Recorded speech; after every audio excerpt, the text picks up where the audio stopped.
Isabela, Philippines, October 3, 2025.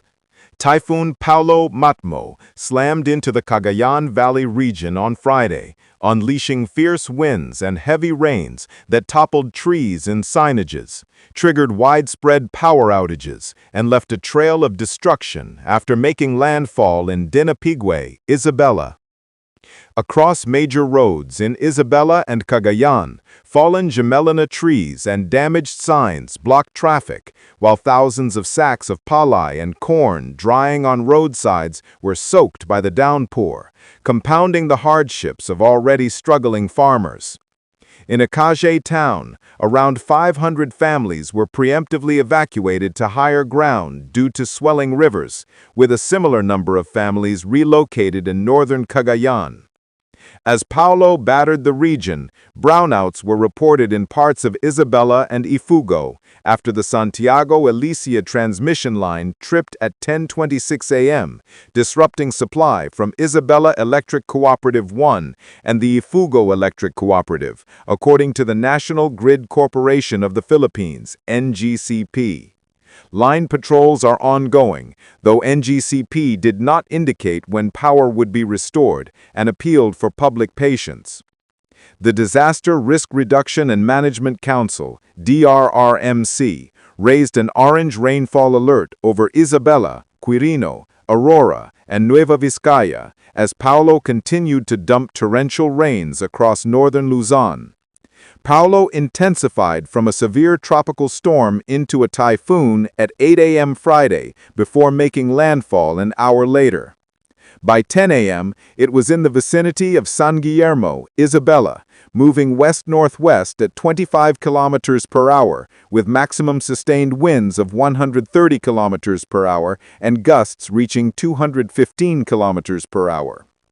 In a briefing after 11 a.m., PAGASA said Paolo is expected to cross northern Luzon before emerging over the West Philippine Sea by Friday afternoon or evening.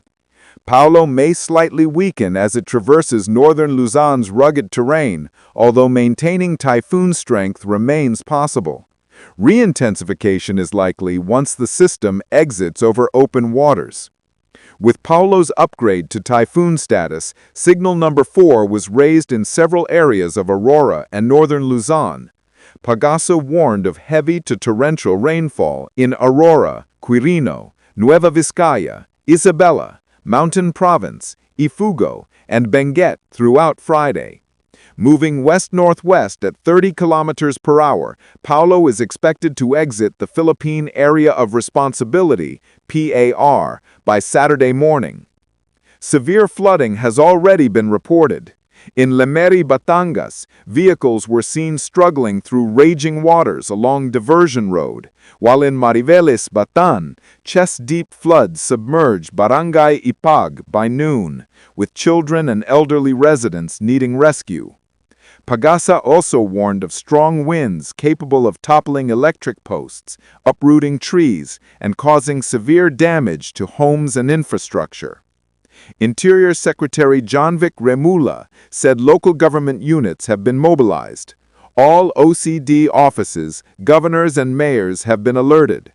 Evacuation centers are ready, and DSWD food packs have been pre-positioned. Paolo's trough is also bringing scattered rain and thunderstorms to the rest of Luzon and western Visayas.